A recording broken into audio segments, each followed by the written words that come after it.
Today I wanted to show you how to make a custom wall art. You could pick any shape. I chose a mermaid. I freehand drew her, but if you find drawing a challenge, I will make a video very soon on how to project an image onto a larger surface. It's super easy if you know how. If you don't have an eager helper, it's not too hard to use a jigsaw yourself. We used MDF for this project and used a jigsaw to carefully cut around the pattern. After my mermaid was cut, I used a file to tidy up some of the edges, and then because I wanted to make a few copies, I traced around her.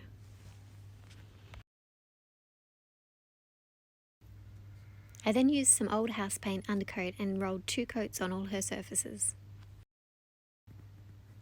After the undercoat is dry, you're free to paint her in acrylics or stick shells to her, or really do whatever you like. You could do the CD mosaic.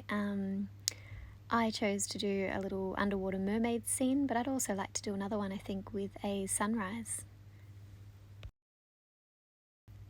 I hope you've enjoyed watching, and I hope this gives you a little bit of an inspiration, and happy crafting, everyone.